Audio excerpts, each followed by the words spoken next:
What's up? It's Sammy, the Spanish guy Gavar, and new TNT champion. And you, yes, you, right now are listening to the Bob Culture Podcast. Bob Culture Podcast. Yeah, thank you, sir.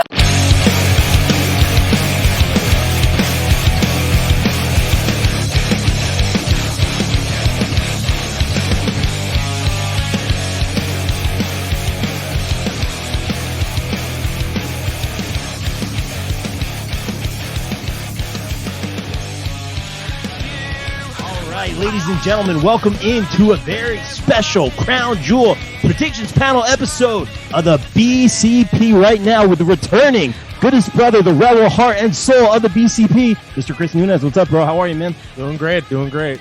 Excited for this one? Yeah, sure. Excited to be here anyway. Yeah, but sure. Excited for our all-star panel. Welcome back, brother. Welcome back.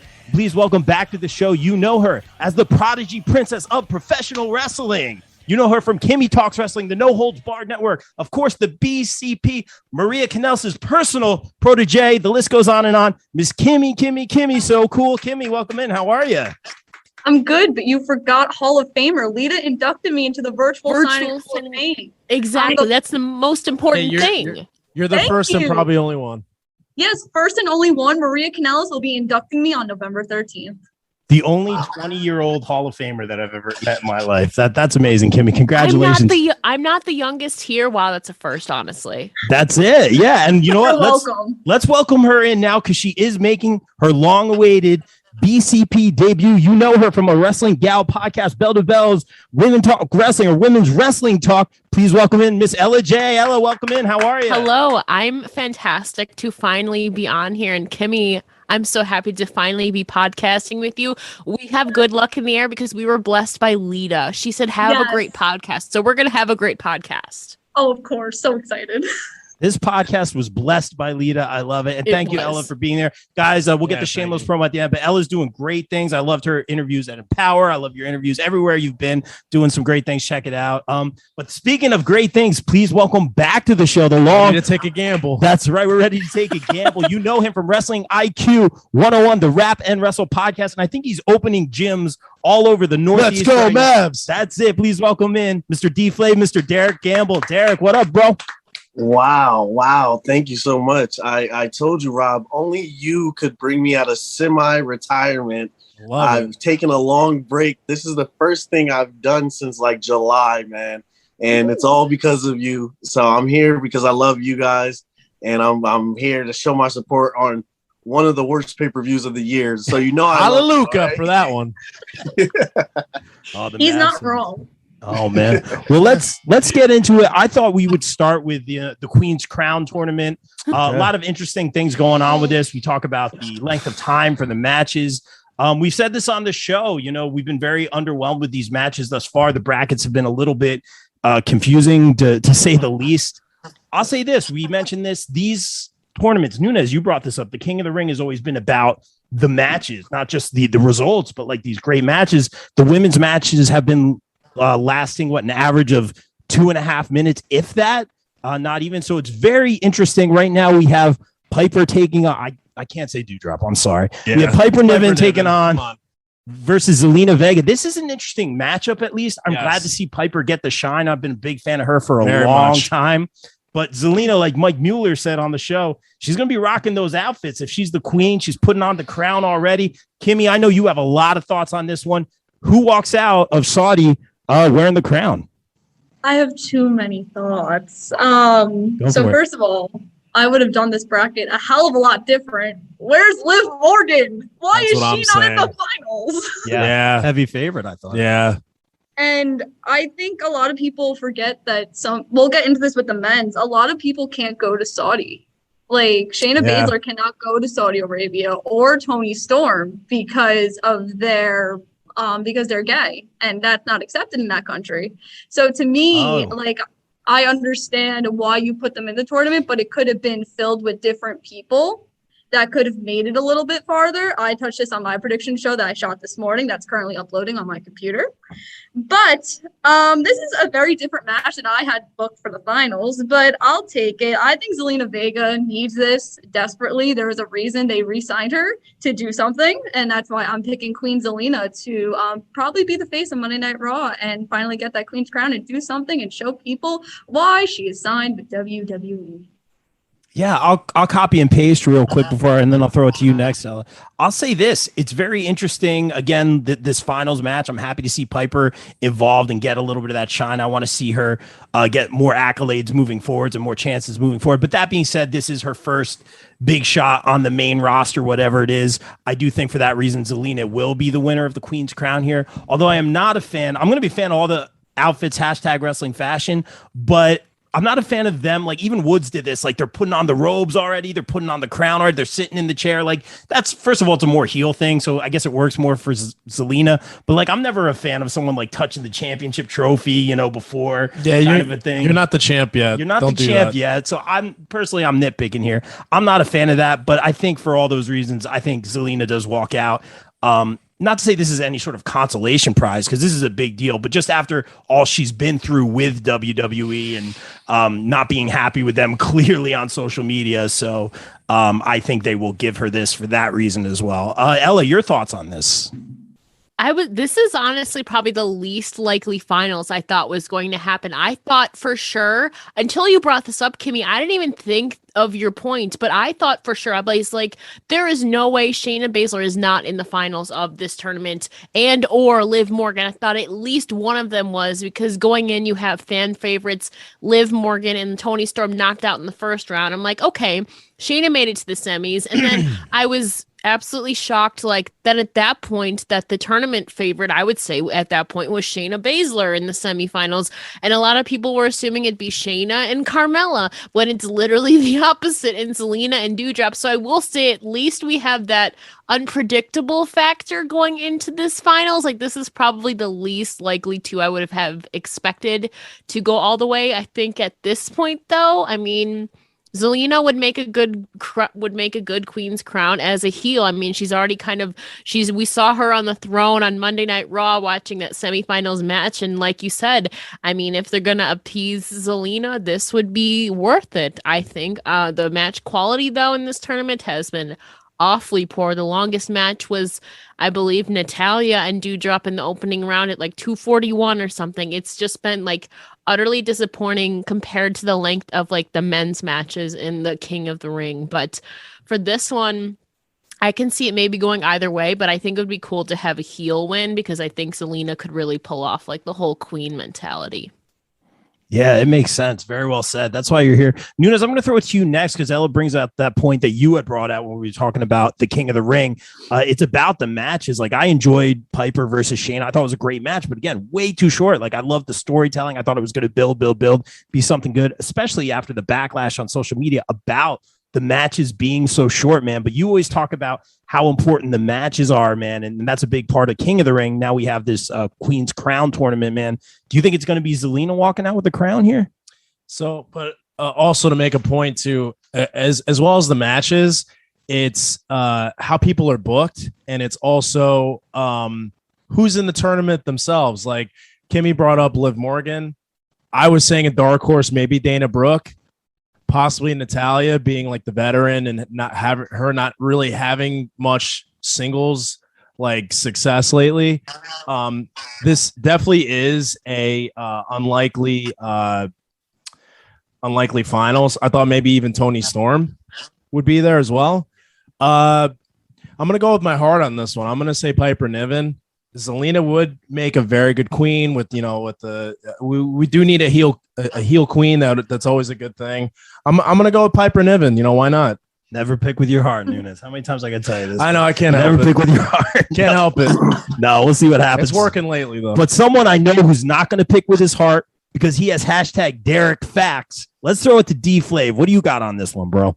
Always. So the first fact that we need to have on this is that this can we all agree that the Queen of the Ring and the King of the Ring, it should have been its own event. What happened to the Yes. old days where I we got miss to those see all the pay-per-views, matches man. in one night, and the winner was crowned. You had to go through 3 competitors to get all the way to the end, Yep. and then you won your crown. I'm so on board with that. That's the first part. That's definitely the first part with this. This should have been made into its own event, because now we avoid the things like going to Saudi Arabia, where historically they have been against women. They have been against gays, like Kimmy just said.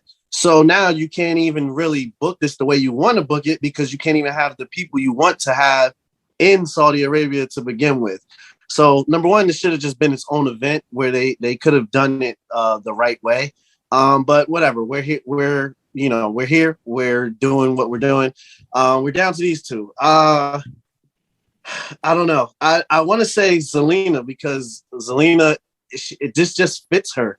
If you just think of, just looking at the two and the attitudes, the personas, Zelina is a queen for sure. But WWE loves to make mockery of things, and I could see them giving the crown to Doudrop, which is a silly name, like you already said, and just kind of making it like a silly thing, like they do with everything that we hate. But I'm gonna go with my heart, Nunez, and I'm gonna say Zelina is gonna win. Wow. No, Zelina is gonna win, and she's been through a lot. She left. Yes, she has. Easily went over to AEW or wherever the hell she wanted to go. She came back to WWE, and I'm pretty sure this is a consolation prize for her coming back and sticking with WWE. I got a question. Please. Do you guys think that Eva Marie's a free agent? Do you think that she somehow screws Doudrop in any scenario? Because I also can't picture how Zelina would win against Doudrop. Like, would Eva Marie cause a distraction or something? I feel like the Eva Marie story isn't quite over. I already don't want to watch this pay-per-view that much. If That Eva makes it Marie's even on worse. there, I'm out. I mean, to go off that, since Alina's a heel, she could grab the tights or something. True. Yeah, grab the tights, grab the rope, rake the eyes, something. That's a good question, because it did occur to me when rake my eyes if Eva Marie shows up. Stop. So if Piper came out last draw, I was thinking Eva Marie was going to try to take her spot or something like that. So that's a good way to think too. That should be very interesting to see how that plays out. But a lot of matches to get to. Let's talk about Xavier Woods taking on Finn Balor for the King of the Ring. Woods was an early favorite. He always talked about King of the Ring for a long time. I think it just makes sense. It's a home run on all fronts and fashions right now. Finn has a great resume. They've been high on Finn, like one of the few from NXT that has had some success on the main roster. Great resume. Like I said, I think he was number 8 on the PWI 500. That being said, this could be a great thing on Finn's resume to add to it, but it has to be Woods unless they get cute with it or whatever, which I could see happening. I'm going to go with, just like I did with Kofi back in a couple WrestleManias ago, I'm going to use the power of positivity here, and I'm picking Woods to be your next King of the Ring. Ella, I'll throw it to you. Your thoughts on the King of the Ring tournament? Finn Balor is rightfully the prince, so Xavier Woods is going to be crowned king. I love both competitors, but I mean, I just wanted to be I felt cool. I think Xavier Woods, if WWE is not going to give us what we want in the Queen of the Ring or Queen's Crown with Liv Morgan or Toni Storm or something, they better damn give us Xavier Woods, because that reception on Twitter has been outstanding. So I think both competitors are great. And I think the crowd is really invested in both of them. But again, they've both been allotted a fair amount of time too as well. So if they're going to give us one thing that we want, I think it's going to be Xavier Woods as the king, and Finn Balor will then remain the prince.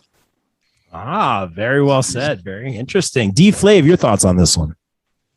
Wow, this is pretty tough. Number one, I think this is going to be the match of the night. I will say that. I think this is going to be up there. Kimmy, fix your face. You better fix your face, Kimmy. All right. I have a sleeper. I have a sleeper match, and this is. Oh, I know what you're thinking, Kimmy. This is going to be. Too, yeah. I think this is going to be the match of the night. I think it's going to be amazing. We have heard Xavier Woods preach this over and over and over, how he wanted this.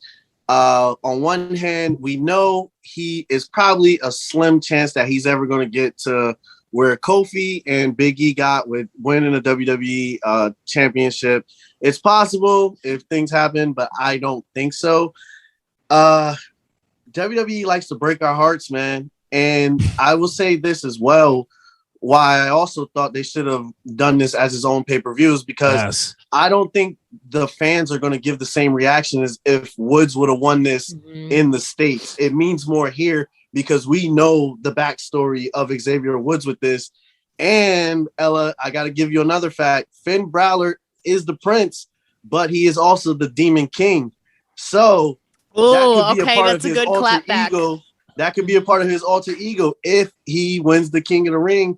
Maybe we only see the crown and a get-up when the demon appears, the Demon King. So I'm going to go with Finn Balor on this one. I know they're going to break our hearts with this, and Xavier is not going to win it. Very interesting. Very well said, as always, man. I'll say this, just thinking about it. I don't think Woods needs that top rope springboard elbow as the finisher. I don't like that as a finisher. I feel like that's more of a setup move, but I digress. Kimmy, I see you got something brewing, but I'm going to throw it to the Goodest brother first, and I'll let you take this one home. Goodest brother. Save the best for last, Kimmy. Come on. So this is another one. When I saw the bracket, I was excited because it's Cesaro's in it. Yeah. And I thought for sure Cesaro would make it to the finals, if not win. I saw Ricochet. And I was like, please do something with Ricochet. But, of course, both of them lose in the first round. And so I'm looking at this finals, and it's Finn Balor and Xavier Woods. And like Rob brought up before, Finn Balor has an amazing, not even just his stuff in WWE, like his stuff in Japan and everything else. He has an amazing resume. Woods needs this a lot more than Finn Balor does. Woods has never won a singles title. It's all been tag team. I feel like if King of the Ring, as we were talking about with matches, this is also a great catapult for somebody. So I think Woods needs this a lot more, and I'm going to go with Woods. All right, Woods, let's go. Oh, Kimmy's rubbing her hands together. She's excited. Kimmy, what do you got over here? I'll say that this is the one match that me and Mike are disagreeing on. That's what I'll say. Me and Mike. This is the only match? This is the only match. We went over this morning. I sent him, I'm like, what do you disagree with? And he said, this match. And he knows WWE booking. He's what, like 30-2 or something. But go ahead. Listen, he picked Finn Balor, which means I'm going with Xavier Woods. But I'm going to explain myself here because all of my friends also picked Finn Balor. So I'm just friends with really bad wrestling fans. That's what I've realized. So I wouldn't mind Balor winning, but there are reasons to. Yeah. I wouldn't meet either. I like Balor, but I think one of the things why I'm picking Woods is because I feel like as the New Day, and this has like been my point, right? How credible would they be to look back and be like, wow, 2 out of the 3 won a world title and the third one won King of the Ring. And look how many moments they were able to have as a trio. Like that's the greatest trio in history. I'm a huge Shield fan because my man's down there, but look at that. Look at that. So I think that's another reason why Woods will win, obviously, because he's been pushing for this tournament to just be a thing again. He's been showing us notes on Twitter from 2016 of just ideas and pitches he had. He does it. He needs this. It's not something he wants. It's something he needs. I think him and Xavier will just make this the funnest thing ever on SmackDown. And I think that's the thing, too. One person on Raw is going to win. Another person on SmackDown is going to win. Xavier and Kofi are going to SmackDown. Selena's going to be on Raw. So you have one king and one queen. They won't do 2 on the same brand. So also common sense, guys. But I'm going with Xavier Woods, and I'm really hoping that for the draft, Balor goes after the U.S. title and beats Damian Priest. That's what I see for the Demon King. Very well said, Kimmy. All right, very interesting. You guys are knocking it out of the park already. Let's keep it moving. We got a big card here. You talk about your man. Let's bring it up right now. Kimmy, Edge versus Seth Rollins in a cell match for this one. Very interesting. They went this direction. Kimmy, I'm just going to boomerang it right back to you. No? You need a minute? D-Flav, what do you got? Wow, bring it to me. Wow. Oh, man. I was just as shook up as Kimmy on this one. This is tough. This is very tough. I think no matter what, this is the end of their chapter right here. I think this is it. It has to be. But we know also WWE does drag stuff out, and these guys are both going to Raw.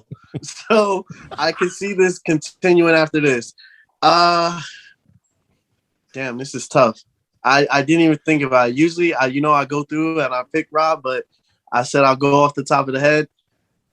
I'm gonna go with Edge on this one, man. I'm gonna go with Edge. I think Edge is gonna pull it out. I mean, it's Hell in a Cell. I think more historically, Edge is just known for it. Yeah. I really don't have no other explanation for it. I feel in my heart that Edge is going to walk away with this one. I think it's going to be a great match. I don't think it's going to be as violent as, we expect it to be. Which is a shame. Yeah. And speaking of wrestling fashion, you never had Seth Rollins on there, bro. You're slipping. I was going to say, him and the Young Bucks will never win wrestling fashion. But I digress. Wow. Give my man some credit. He has a personal stylist and everything. What's the record real quick, He's Kimmy? with Becky Lynch. He already wins. So it's Edge and they're Rollins. tied 1-1. 1-1 Okay. Oh, so Yeah. this is the Edge rubber won at match. SummerSlam and Rollins Why are you won talking at- real slow? Yeah. I This is the rubber So- match. there's a lot of And wrestling. I think teaching. if this is closing it out, I think Edge wins and for sure. And Yeah. he wins 2-1. I don't think you let Rollins win this 2-1 because, I mean, he doesn't really need it, to be honest. Edge will be gone and Rollins will still be here. You know what I mean? Racking it up. So that's all. I'm Edge. Edge wins it. That's it. I'm sticking with it. That's it. Okay. So, Kimmy, I'm going to give you a minute, right? You're not ready yet, right? I mean, I am, but I'm just going to go on a mini rant. Okay. Well, all right. I'll give you a second. I'm just going to be very short and sweet. I'll throw it to Ella, then up to you, Kimmy. Kind of copy and paste from Derrick, but I'm actually going to go the other way. I'm going to pick Kimmy's favorite, Seth Rollins, because at the end of the day, I have that mentality of not even necessarily like the younger guys, but it's been a rough year in the ring for Rollins. He hasn't really done so much. Thank you. That's not a knock. Not to say he needs this. Again, I always say with those Shield guys, they can win a title, a tournament, anytime, any event. He could be Universal Champion tomorrow. The way Roman's going, that's a whole different story. But that you get my point. That being said, I think at 1-1, Seth Rollins gets the payoff here in this one. In the long run, Edge certainly doesn't need it. I'm just glad that Edge can wrestle again, and I'm glad he is too. I see Edge being more in that Daniel Bryan or Bryan Danielson role that he was in the WWE, where he was putting people over and working with people. They talk about this feud being 7 years in the making or whatever it is. I'm just going to say Seth Rollins wins here. Let's throw it to Ella. I saw you nodding a little bit when Derrick was talking. Yeah, sorry, Kimmy. Yeah, like Edge won at SummerSlam, and then Rollins beat him on SmackDown, and then then Edge was out for 3 weeks, like after he was taking it on a gurney, and then Seth also invaded his home. So Seth's momentum has kind of been rolling forward in favor of him, and you know how WWE likes to do like the reverse thing. The person who's going in with momentum most of the time doesn't win at the pay-per-views, and I will say Edge is 2-2 on pay-per-views this year. Like, he won the Rumble, lost at Mania, lost at Money in the Bank, won at SummerSlam. And so, I think going forward, Edge has cut a promo, but we haven't really seen him gain that in-ring momentum, I feel like. And so maybe if he's going away, I think it's a perfect opportunity for him to get his comeuppance on Seth Rollins. They're going to the same brand, so it's possible that they'll just continue it. Kimmy, I'm sorry, but maybe it's because I also want new things for Seth Rollins on Raw, because a couple of my other favorites are on, and I want them to work together. But I think it has to be Edge. Rollins has really been running Edge like crazy, and he took him out for 3 weeks. I think Edge needs to get his revenge. Very well said. All right, Goodest brother. No, I'll throw it to Kimmy. Go ahead, then you do this. Nice. So, Ella, I've seen your Twitter. I don't want Morrison and Rollins, though. I do. Listen, you need the master of the drip and the master of the drip together. Listen, that would be wrestling fashion. It would, but my dad's they're going to fight for the name of drip at WrestleMania. I want it. I don't. I mean, dumber things were fought over at WrestleMania. Just saying. Exactly. Two people fought over a shampoo commercial. So Yes. They did indeed. So it's been a rough year to be a Rollins fan, not gonna lie. He's only won one pay-per-view, which like to remind everyone again, it's Fastlane 2021. He beat Shinsuke Nakamura. All good matches though. Just saying. Yes, also, speaking of Shinsuke Nakamura, we have not defended this Intercontinental Championship since WrestleMania. What we doing? Okay. Wow. That's modern day with the Intercontinental title. That's like, oh, I know. It's the forgotten title. So I think Seth Rollins is going to have some PTSD, meaning the last time he had a Hell in a Cell match, it kind of didn't go in his way. There was kind of a red light. The worst match of the year. It wasn't a good time to be a Seth Rollins fan then either. So for me, I'm excited that Rollins is moving to Raw. I feel like Raw just suits him better. Like, he just looks so good in red. So good. But I did circle Edge. I am picking Edge.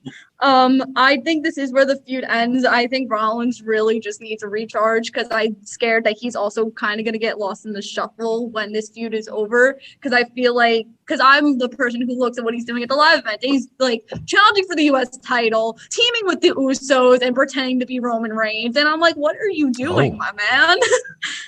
Pick something and go with it. But I'm excited for this match. I think Rollins is really going to protect Edge, meaning that this is a Hell in a Cell match. And, like he said on Talking Smack, he has this advantage because he's been in more Hell in a Cell matches than Edge. And 2 out of the 3 guys he was in a Hell in a Cell match kind of left the company, but that's okay. Not saying anything, but I'm going to pick Edge. And I just hope that Rollins has a better... That's the betrayal of the century. Yeah, that's the real betrayal of the century. I haven't picked Rollins in so long on the last time I picked Rollins was him to win Money in the Bank, and that actually made sense. Yeah.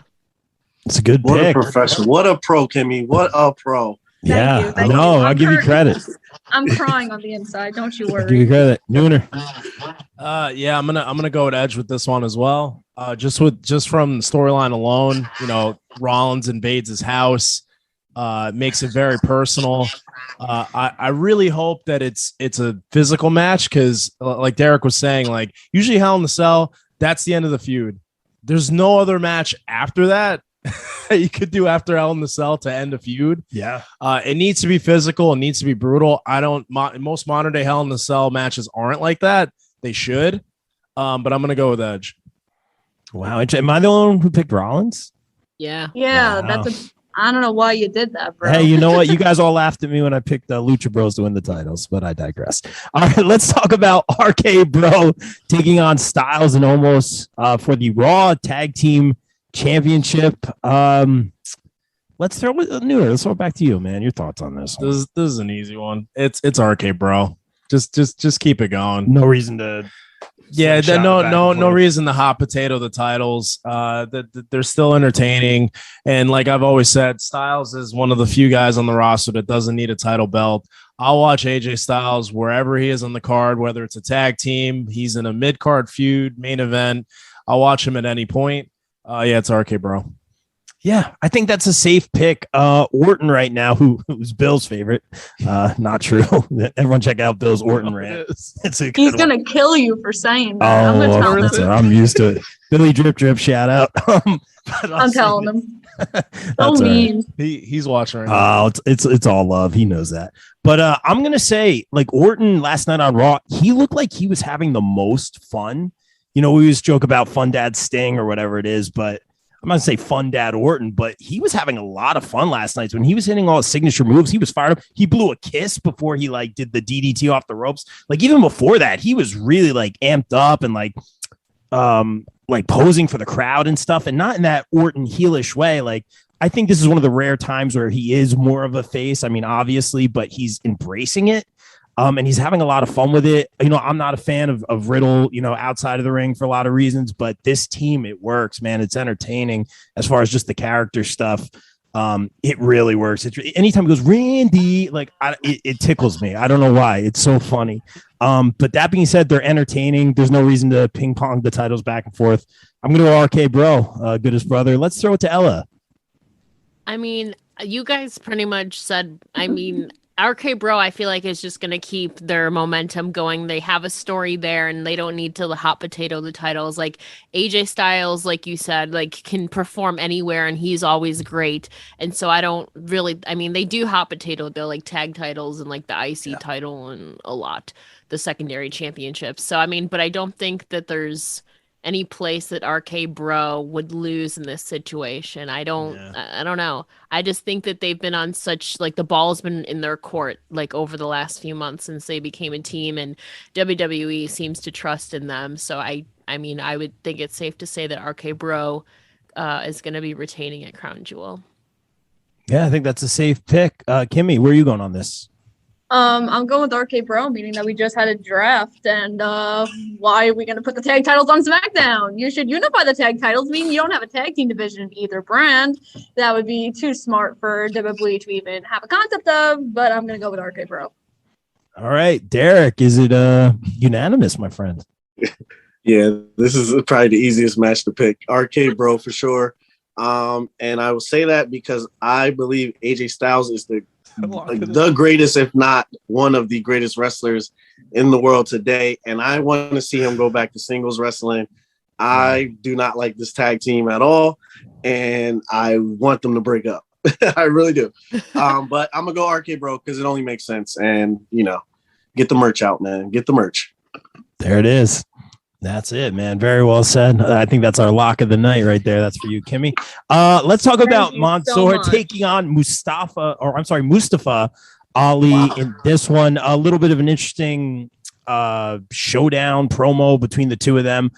We saw Mansoor like a little bit more aggressive side, him grabbing the mic, getting real fired up, which was cool to see. I always like it to see like when guys can dig deep and see what they can bring to the table when things are a little bit more heated. So I was impressed by that, and I think for that reason he will win this one. I think I'm going to stick with that. Let's throw it to Ella. What is your thoughts on this match?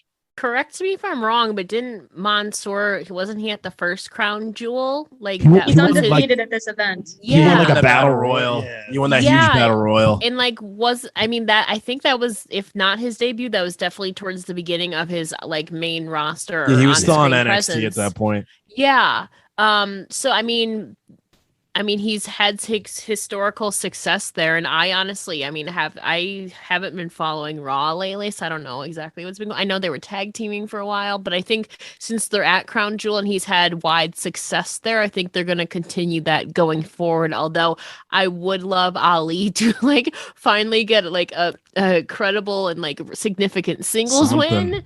Something, but I think for historical reasons, them being in Saudi Arabia and Crown Jewel where he's had success before, I think he's going to be winning again. Yeah, the stats speak for themselves. We always talk about like the hometown person not winning, but yeah, this is a little bit different, I would say. Nooner. Yeah, I'm gonna go with Mansoor as well. Like Ella said, historical success there. Rob brought up a good point. It was fiery promo. He needs his, they both need this win. Ali definitely needs, I feel like Ali needs to be higher up on the card. Don't know why they haven't been doing that with him. But yeah, I'm going to go with Mansoor. Safe pick, D-Flav. Yeah, Mansoor is definitely going to win. He hasn't lost yet. And the difference with this, Rob, with fighting in your hometown and why he's not losing, because the person that is really running the show is paying, and they don't want him to lose at this card. So the Saudi Arabians don't want him to lose. I was not going to be the one to say it, but yeah. As long as they do this event in Saudi Arabia, he will be undefeated. Trust me. So he's definitely winning. Plus, Mustafa Ali, they haven't been doing too much with him. And this, I'll tell you what, when Mansoor, when he wrestles in Saudi Arabia, it's the biggest pop of the night. Mm-hmm. So I'll tell you, they'll definitely be the biggest pop of the night when he wins, for sure. Yeah, very well said, Kimmy. I'm shocked no one brought this up. This is the first time two Muslim wrestlers are wrestling each other. And especially that this is in Saudi Arabia, this is an even bigger deal. Yeah. So this is huge. I'm shocked no one brought that up. I was like, wow. We were saving it for you, Kimmy. Oh, thank you so much. My best friend's Muslim, so I get it. So the other cool thing, I don't know if anyone told us on Twitter too, Mustafa is actually donating his whole Crown Jewel paycheck to charity. Yep. Love that. I feel like use your platform, people. really cool. But meaning that Mansoor is undefeated at this event, it only makes sense for the hometown boy to win. This should be a really fun match. I agree that they should be doing more than Ali. I think the move to SmackDown for both of them is super smart. I definitely see them both being viable contenders for the Intercontinental Championship if we ever decide to use that title again, which, too much for WWE to ask. But I'm going with Mansoor. All right, there it is, short and sweet. Let's talk about Nunes' personal all-time favorite, Goldberg, taking on, it's Bret Hart, don't worry, versus Bobby Lashley in a no-holds-barred match, apparently. What's the record on this feud so far? Lashley beat Goldberg once. Kimmy, what do we got? That's 1-0. They've only wrestled once. This has got to be a little bit, I'm going to go Goldberg on this one. I wasn't initially. This is going to be a short match either way. Just statistics. I hope it is. This isn't a knock. I'm not trying to disrespect anyone, but just statistically, I feel that this is going to be a short match. They tried to get the family involved in the feud or whatever. This feels a little bit forced to me. Their little no holds barred interview. I've never heard of a no holds barred interview before, maybe because I'm not hard hitting, but that was, I literally, like, I'm not trying to knock anyone, but I could picture the guy holding the cue cards on the other side. It just felt like they were reading off a teleprompter, and I wasn't really feeling that. I don't know what the excitement level for you guys are going into this match. Bobby Lashley's done some great things this year. I'm very happy with him. Very good WWE champion. Great WWE champion. Well deserved. Very well deserved. Great in ring work. He works very safe. I noticed that too. The Hurt Business. List goes on and on. I'm just going to say, I'm being very careful. I'm picking my words here. I think Goldberg is going to win because he needs kind of a win. And I'll leave it at that. Derrick, let's throw it to you. Your thoughts on this one. I'll tell you what, Rob. This is one of those matches that made me go into semi-retirement right here. Wow. I'll tell you that right now because I'm tired of seeing stuff like this. But I digress. I don't see how it could be. It could be a short match, but I don't understand why this would be a short match if it's a no holds barred match. True. That doesn't make sense. Then it's like, what's the point of even making it that type of match? True. And what's going to happen? I don't know. Is the Hurt Business going to get involved? But I think Goldberg is going to win. I don't know. This is just one of those matches. I just feel like, with these events, I don't like because I know that different people are dictating these matches and who they want to win and who they like for their crowd and all that. So I think this is just going to be one of those instances where Goldberg is going to win because that's what the people who are in charge want to happen. And that's all I'm going to say about it. Yeah. Goldberg, Nunes, I see you kind of shaking your head. No, and it's I love Goldberg. It's just it's no just disrespect. It's just the use with legendary wrestlers like that. You're not supposed to overuse them. You're not supposed to use them like a full-time wrestler. Like they're there to bring back nostalgia, to make the younger wrestlers look good, and they kind of ever since he won in Crown Jewel and he beat the Fiend for the Universal title, I was just like, oh man, like they're really just overusing him. And it's not Goldberg's fault because if somebody was like, hey, here's a buttload of money and wrestle a couple times a year, how hard is that to say no, So yes, please. But I'm gonna go with Lashley on this one. This one needs to be short, and Lashley needs to win. After the year he's had, well-deserved WWE title run, winning at WrestleMania. The Hurt Business has been one of the best things in wrestling the past couple of years. Him and MVP have been a great duo. It needs to be Bobby Lashley. All right, Ella. Oh, man. I want it to be Bobby Lashley, but to go with Rob and Derrick at the same time, Goldberg already lost one of his few matches this year at SummerSlam, so he kind of needs this win, but also it's appeasing the crowd too in Saudi Arabia at Crown Jewel. So I think for that reason, Goldberg, I think they might go a 10-minute. It's not going to be overly long, I don't think, considering, but it is a no holds barred match. So I think they have to have something at stake. So maybe like 8 to 10 minutes. And Goldberg, I just don't know. I cannot see like Lashley getting, obviously Lashley wouldn't get pinned cleanly if it's like a pin. They could do a lot of things. It could be submission. It could be, they could do whatever basically. But I think it's Goldberg is going to win. In what fashion? I don't know. Yeah, I think that's a smart pick. Kimmy. Oh. Well, meaning that I don't like how this whole feud is based off fatherhood. Like, this whole premise of this feud is over Goldberg not being a good father because his son got involved and Bobby hurt him. But when you look at Lashley and Goldberg, they have very similar careers because you had Goldberg trying to be a NFL football player but got hurt, so he had to switch to wrestling. And Bobby Lashley was trying to be in the Olympics for wrestling, and he also got injured, so he had to change his career path too. And they're both in WWE. So for me, I would have loved to have that feud that way, meaning that their careers are very similar in the fact they had career-threatening injuries and they had to change their whole pursuit of what they wanted to do with their lives. But again, I guess I'm just too smart for WWE's own pleasing. I think that Goldberg is going to win. I see Lashley actually going to the feud with Big E over the title. To me, that's how I see, now that they got rid of TLC, the January 1st pay-per-view going down. Yeah. Because let's get rid of TLC in our December pay-per-view. Okay.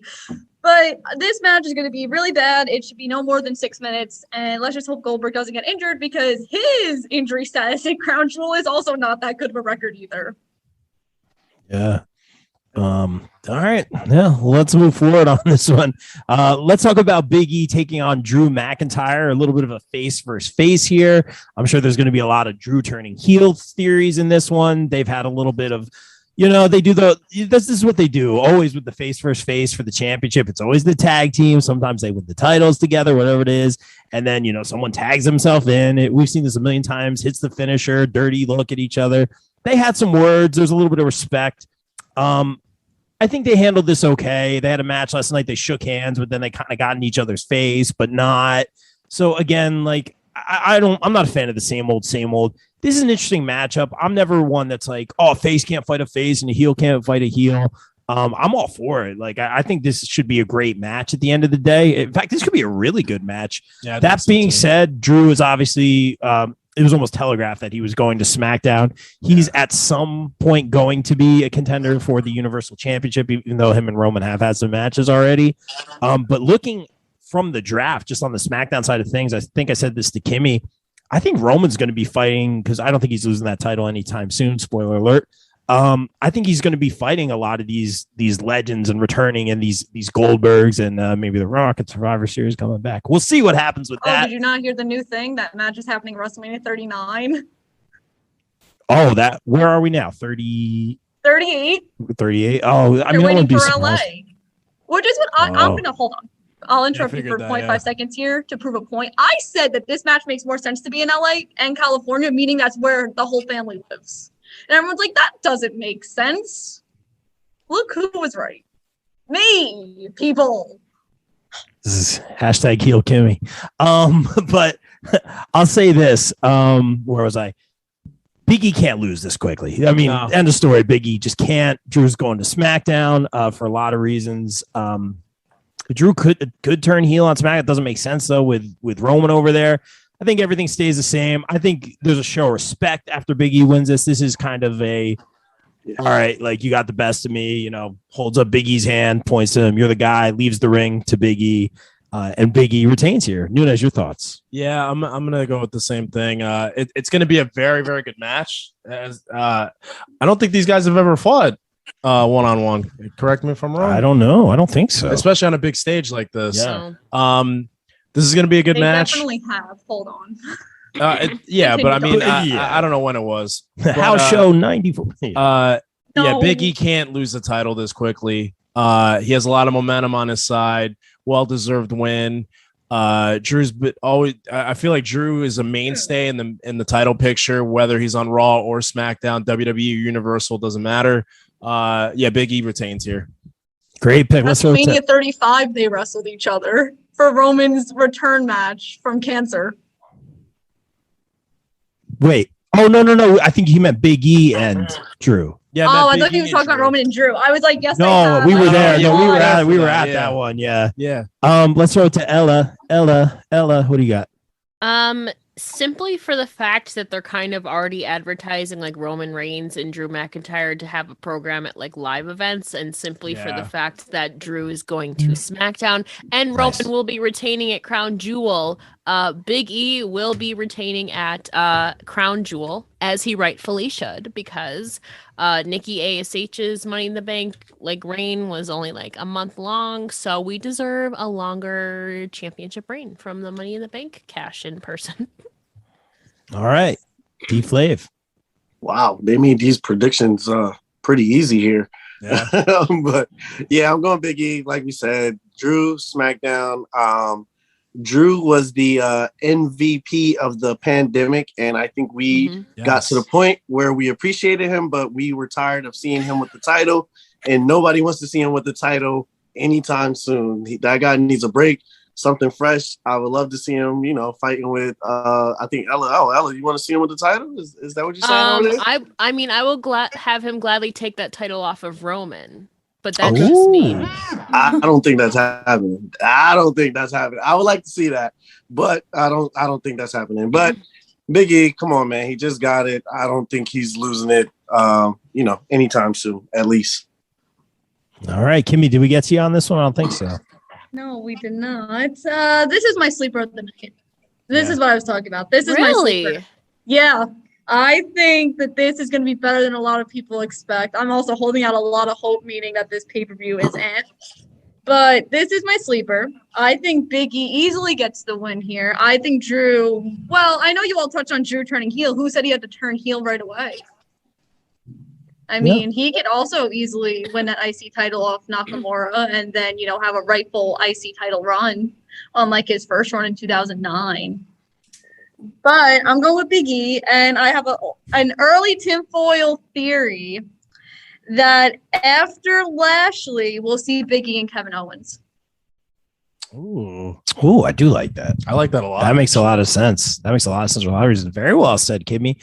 All right, let's talk about Becky Lynch, the champion, taking on Bianca Belair for Sasha Banks. This is what really drew me to this pay-per-view. This is the marquee. This is the price of admission right here. Super excited for this one. I've, a little bit of questionable booking with Becky coming back, kind of making Bianca, who we love, look like a chump. I mean, we love all these ladies. This is going to be amazing, but the booking since has been actually really good. Becky's fashion's been on point. Sasha getting the win over Becky Biceps going on. This has been very interesting. Bianca's match with Charlotte last night was phenomenal, and we knew it would be, but the ending completely killed it. And I get why they did it. I think a lot of the booking for this is going to be, in some form or fashion, the red belt's going to end up on the red brand and the blue belt's going to end up on the blue show, however it is, if they swap or there's a double champ or whatever, somewhere down the line. I think it was Mike who was saying they're going to insert Charlotte into this match in some form or fashion. If she's there, if she's in the building, if she travels, I would say, yeah, she would definitely be in this match. And I'm not trying to be all like these wild theories, but if it's this triple threat as it's booked, I'm very excited for it. I put a lot of thought into this. Kimmy, help me out here.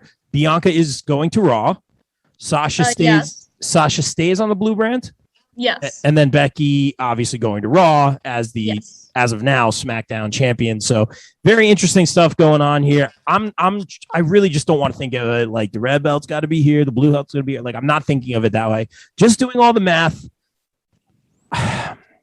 I think Becky Lynch is going to retain this one. I know it's a little crazy. I'm not trying to think of, which belt goes where. I think Lynch and Charlotte, because they've had their feud so many times, it's been done. But at the same time, like, if they pass each other, if they look at each other on the same show, there's always like that little tension. And I love that they keep that alive. Kind of what like Seth and Roman were doing a little bit on SmackDown, which was my favorite thing that Seth has been doing this year, is just having those little sprinklings of little interactions with Roman. I think that's been really clever. So I like this long-term booking. And I think Becky and Charlotte it's going to end up in some sort of unification match. And I don't think that's the way to go. I just see that happening for that reason. And I think all these ladies are amazing. Bianca deserves that gold again, but it's good to see her back on the climb.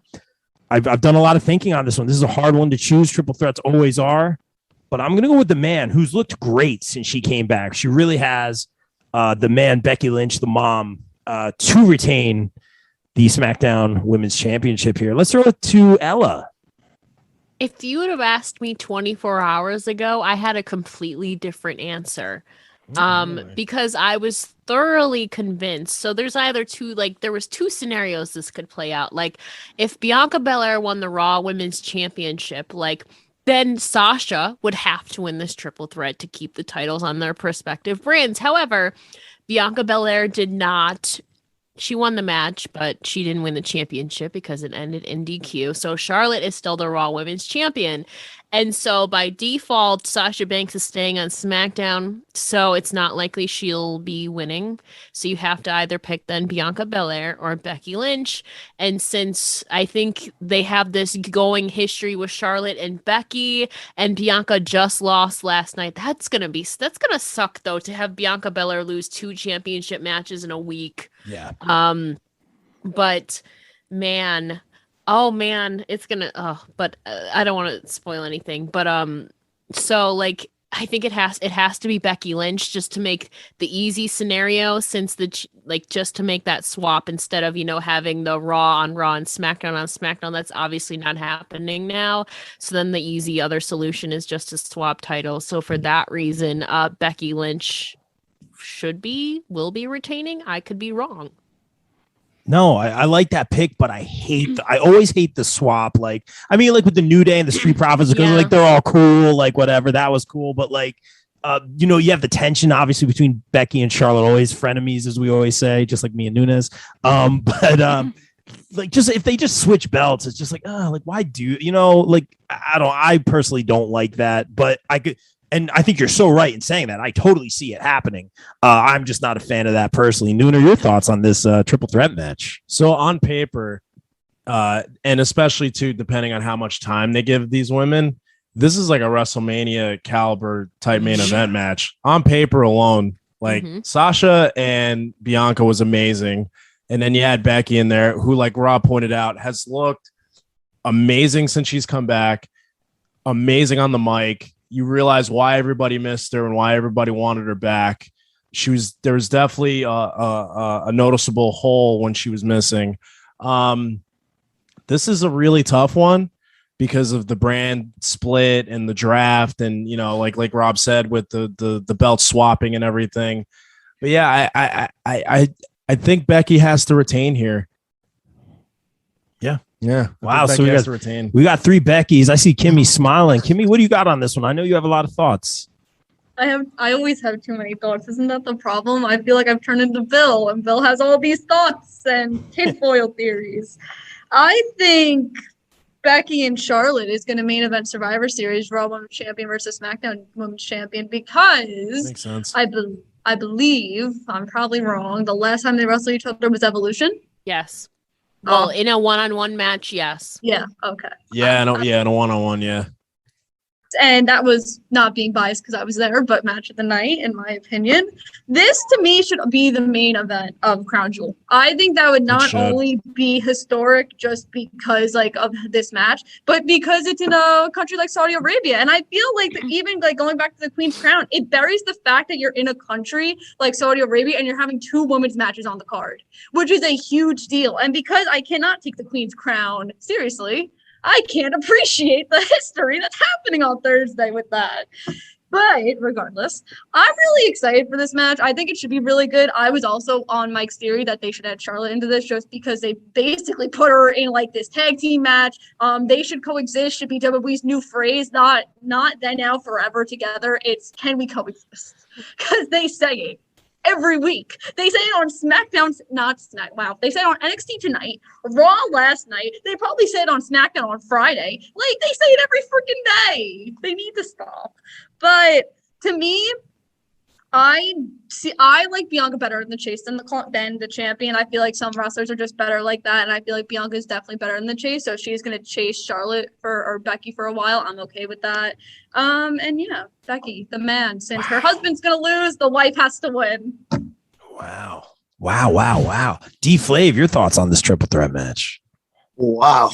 Yeah. So first, I think we all can agree Bianca Belair has been played out in the way she lost the title. Yeah. And she has been disrespected and not being able to regain the title since then, when we know she rightfully deserved to be champion and she shouldn't have lost it in that fashion. Ridiculous. That's the first thing. Second, Nunez, I hate to disagree with you, but I was not waiting for Becky Lynch to come back. I was not thinking there was a void in the women's division. Okay. I did not miss her on the mic. I Really? did not miss her in the ring. Okay. I did not miss the man at all. Trust me. Okay. So, but hey, she's back. Really feel. Yes. I Becky Lynch. I don't know. She just does something to me. But no, I think though, honestly, that she will retain in this match. I mean, I think just like Ella said, the easiest thing, she retains. They're going to play Bianca Belair out again. Then Kimmy is happy because she gets to see Bianca Belair chase for the title. Becky wins. Charlotte goes to Raw, and she has her. She goes to SmackDown. I'm sorry. She has the Raw Championship. These guys just do a nice little switch and have an attitude. They face that Survivor Series, and all of us are happy here, right? Oh, you're right about the Survivor Series thing. You're so right about that. I don't want the swap. I know it's going to happen. It makes sense. I hope I'm wrong. That'd be a good little interaction. I didn't even think about I'm that. here for the Like the interaction. opposite of the New Day and the Street Profits. Yeah, just like all right. like whatever. I gotcha. All right.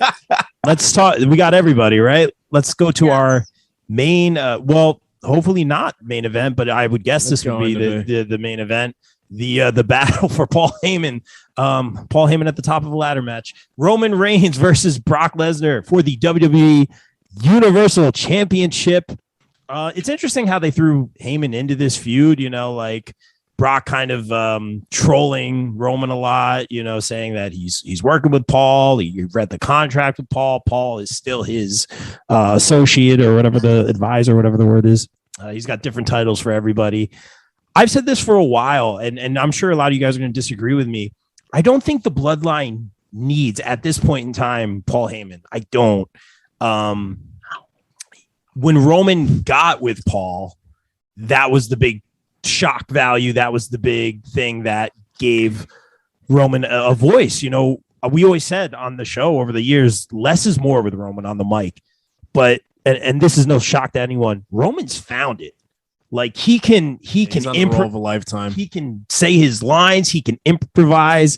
He can make a face, a gesture. He can sit in a chair and scoff or shoo someone away. And it's just like, he's king, man. He's king. And it works. Tribal chief.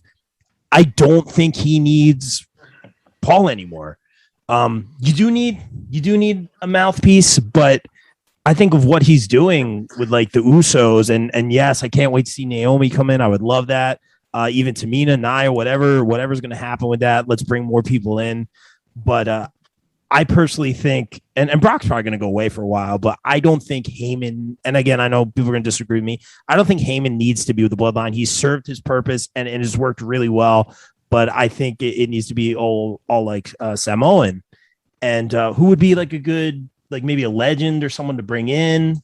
Do they need someone? Honestly, yeah, like you said, I don't think they need Paul. Them three, and then maybe, you know, Naomi or Tamina. Yeah, but Roman's found it. For that reason, there's going to be a lot of interaction in this match with Paul, like a mistimed something, and Roman looks at Paul like, were you trying to help him or something? It's going to be a lot of that during this match. But this, like I always say, this is going to be your, you know, WWE 2K19. Everyone goes into the match with 3 finishers to start. That's going to be this match. I don't see Roman losing anytime soon. I mean, he could lose here. If anywhere, for reasons Derrick had mentioned earlier, he could lose here. Roman Reigns is going to be the shock value for the reasons Derrick has mentioned. But I'm going much like Nunes is the head of the table here. Acknowledge him, the tribal chief, Roman Reigns. Hey, you can win this Funko. Subscribe to the YouTube channel. The table's round, so there is no head of the table.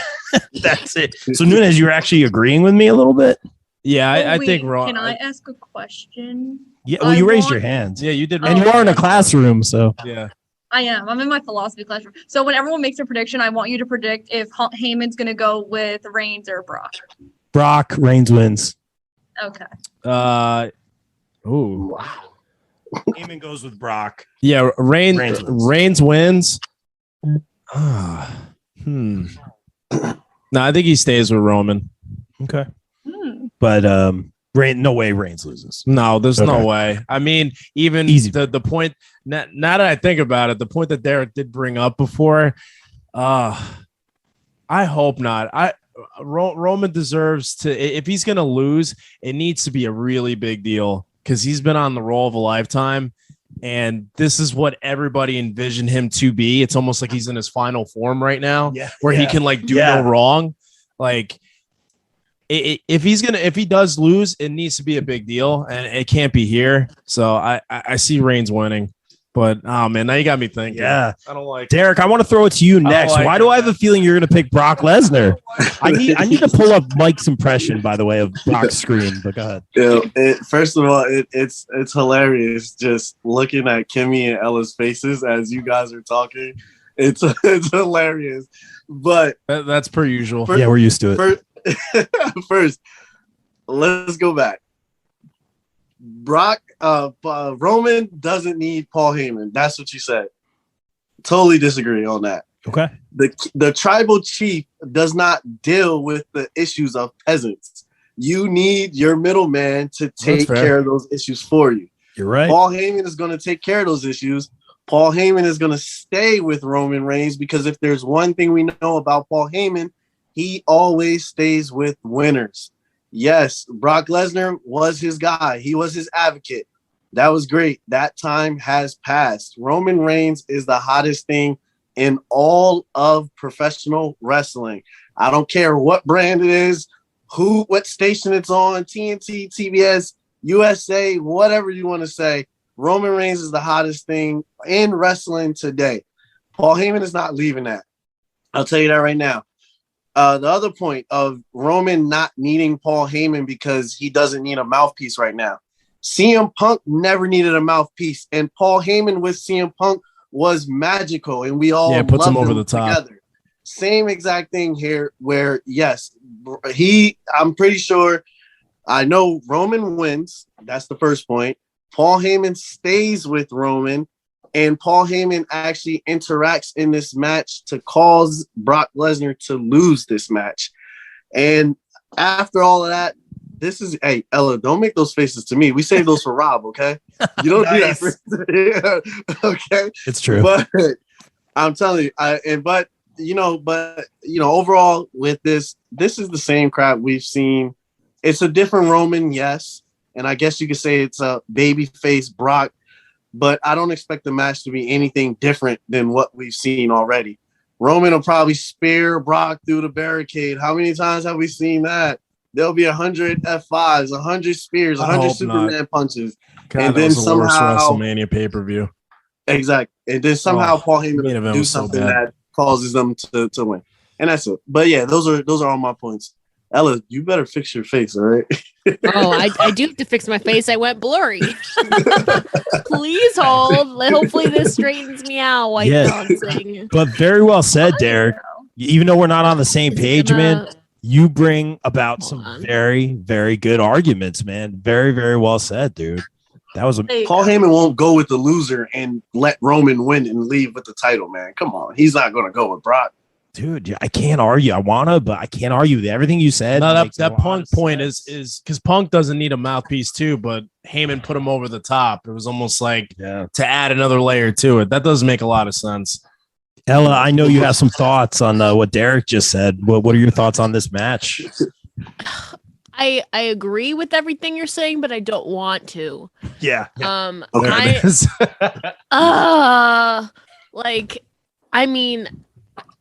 It's just obvious that like Roman is retaining and this reign is never ending. And I mean, His reigns is personally, never ending. yeah, personally, I'm so ready for something new. And that's coming from a person who could not stand Brock Lesnar like a couple of years ago. But I will say him coming back as a babyface, I feel like really refreshened him and refreshened the crowd to them. And so people don't like hate this like WrestleMania rematch as much. I feel like definitely for sure. And it brings Paul Heyman brings a whole added element, like the custody of Paul Heyman, like, and I think it's gonna be fun. There's definitely going to be a lot of repetitive movements and stuff like spear, F5, spear, Superman punch. And Paul Heyman is probably going to turn on Brock Lesnar and then continue on with Roman because Roman is obviously retaining. However, my mind knows that Roman is retaining, but me personally, I'm just ready for a new freaking champion. And so really? Hence, yes, I like how people felt about Drew, like through everything, like they appreciated him at first. And of course, people still appreciate Roman. Like, that's how I feel now. Like, I'm just ready. I'm tired of it. Like, I know people are going to hate me, but I'm just ready for something new and maybe Survivor.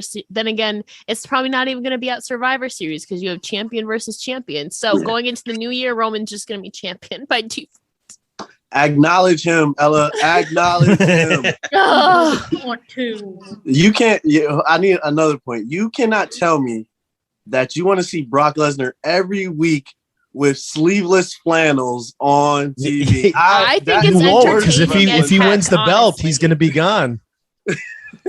I don't know. I think he's been super entertaining since he's been back. It's giving this crowd a new dynamic with everything he's been. I think if Brock though were to win though, it obviously wouldn't be a long reign, but at least it would give me some breathing room. He's also getting that super paycheck to not work as much. So yeah. The best was McAfee. He looks like Brock Lesnar. Hey, Brock Lesnar. That was amazing. I hate that he's so good at everything, McAfee. He's a gem. I love it. Speaking of a gem, let's throw it to Kimmy. Take us home on this one. Oh my God, that's me. Hi. I think that was important to say. So I just have this fear because they came up with the Royal Rumble poster and Brock Lesnar is on the Royal Rumble poster. Right. So I pick Roman Reigns, but I just have this fear that we're sadly going to see this WrestleMania rematch at WrestleMania 38 and Brock's going to win the Rumble. And that's how we're going to get there.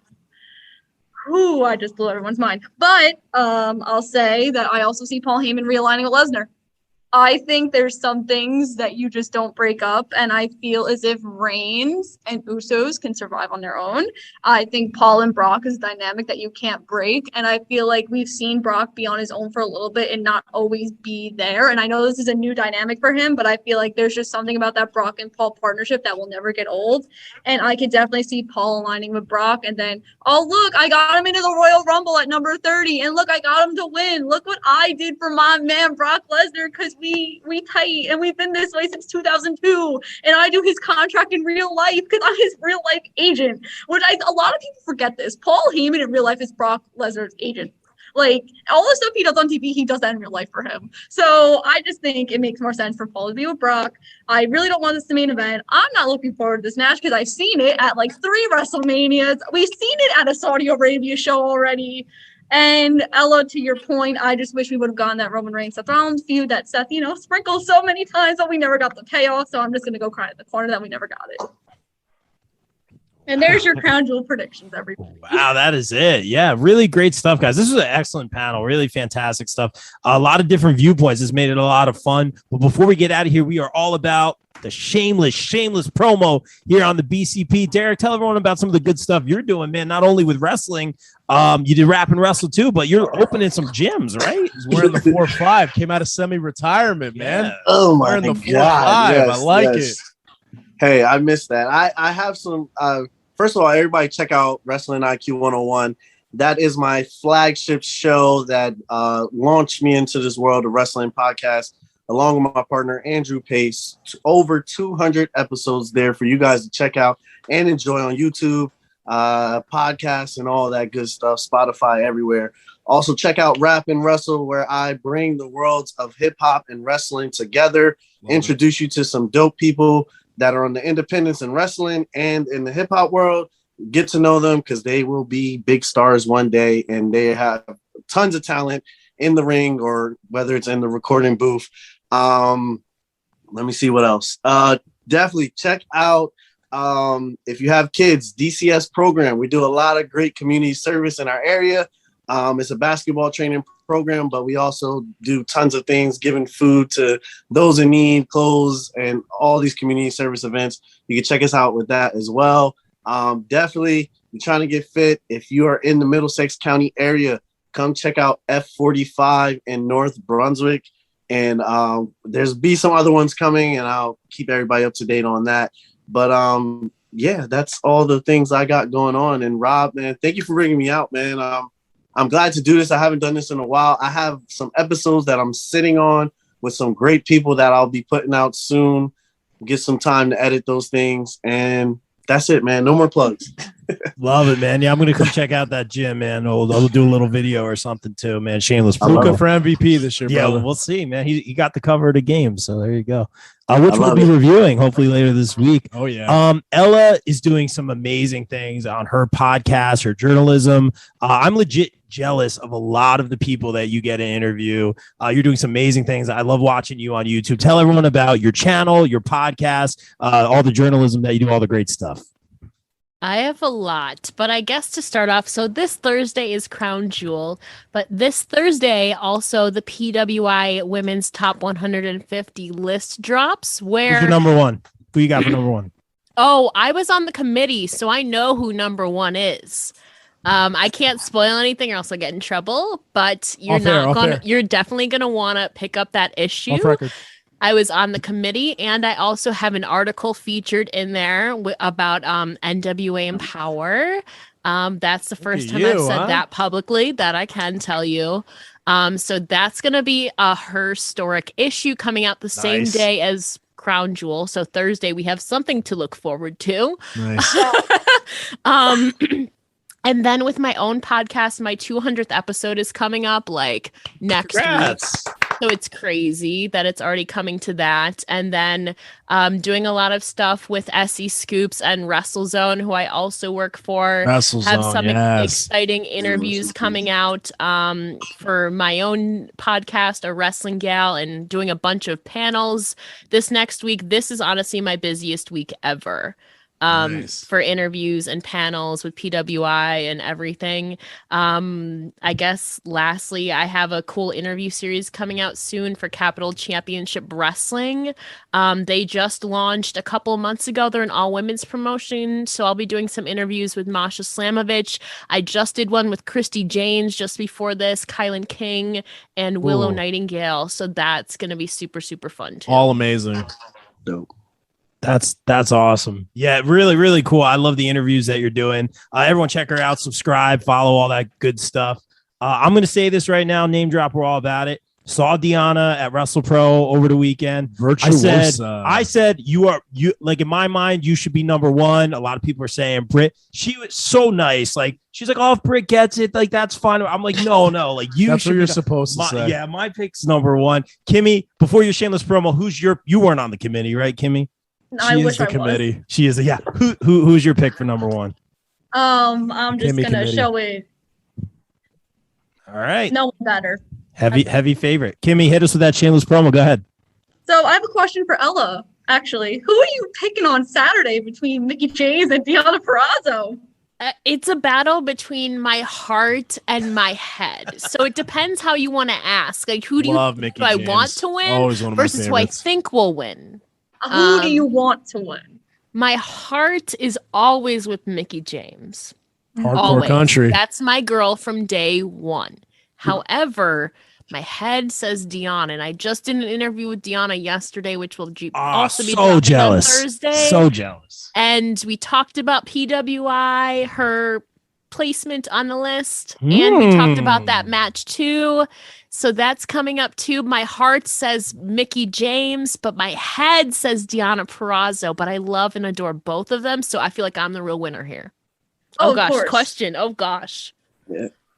Wow. I think that was because I've seen your Twitter and I was like, wow, I really wonder who she's going with. Well, we'll be doing I'll be part of a Twitch watch along on Twitter Spaces with Chris Riddle, so you can hear my live reactions probably. Oh, that beautiful! night. Because I'll be watching that pay-per-view at 10 o'clock too. Oh my God! Right, it's so late. But that's okay. Yeah. So I guess we got to go to it's my turn for the shameless promo, Rob.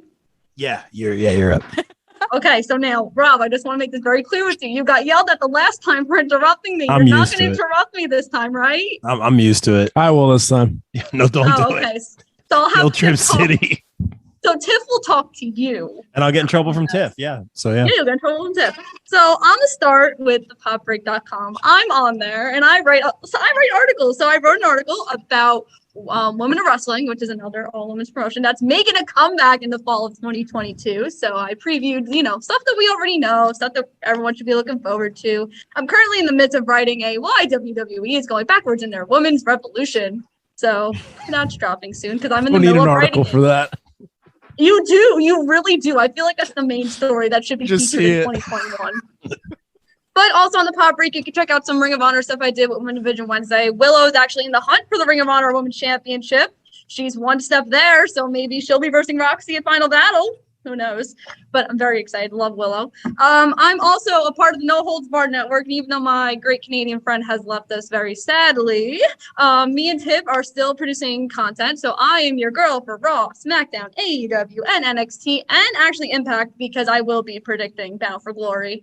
I have them right here. I'm still waiting. I picked Deanna. I did pick Deanna. I'm waiting for this the It's the media right choice. championship match to end. Like, I need to see everyone in the field before I make my prediction. But I did pick Deanna. It is circled in blue, just for you. Don't worry. So check out that not indie. Wow. Tiff is doing a bunch of stuff with independent promotions. She has her series Under the Ropes and Indie Talk. She's interviewing a bunch of independent wrestlers, and you never know where they end up. Some end up in NXT or AEW or the 100 million other promotions we have in this wonderful country of Americana. As far as the virtual signings, Ella touched on it before. She saw the one with Lita. So this weekend, so Friday. SoCal Val, my girl. She's in the States. Love her. Oh, I know. One of the She's in grown-ass States. women. Damn right she is. I see the stuff you're doing with that too, Ella. Don't you worry. I'm all about it. So SoCal Val, and then we also have Charlie Caruso, Rob's future wife over there. Are you tuning in? You showing it? Yeah, you better be tuning into that virtual, Mr. Williams. There she is.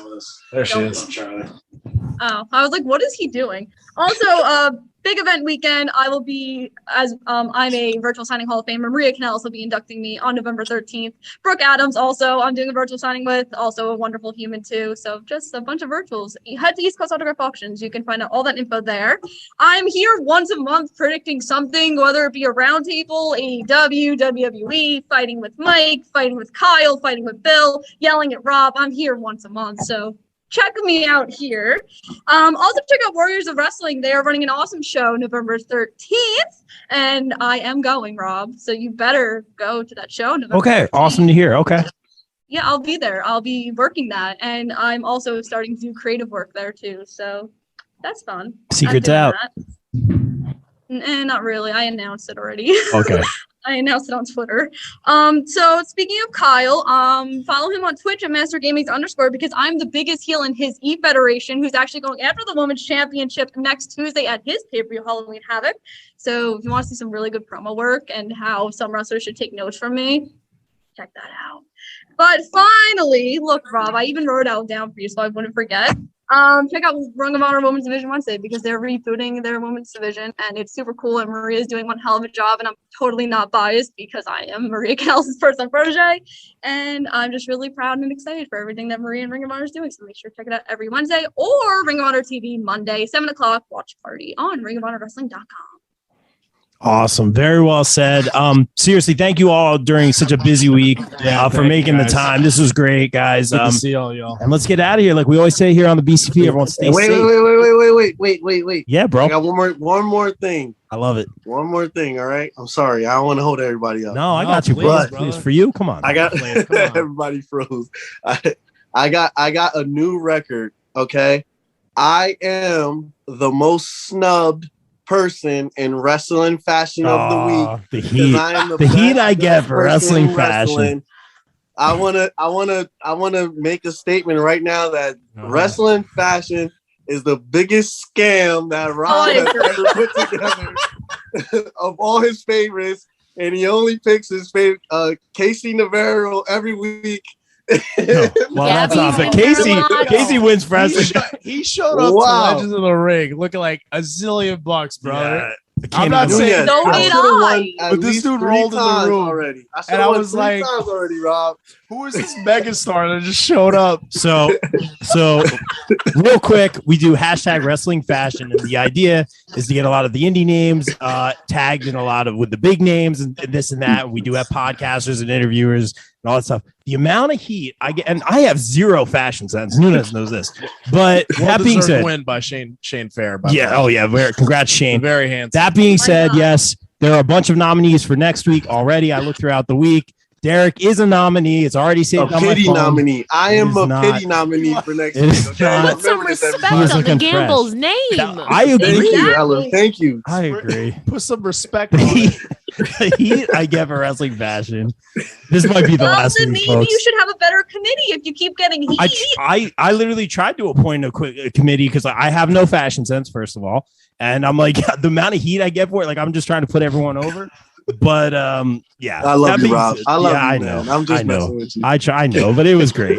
It's awesome. And Derrick will be a hashtag wrestling fashion nominee this week. It is not a pity nomination. Wow. He's my boy. But like we always say here on the BCP, everyone stay safe, stay positive, take care of each other. We out. Peace.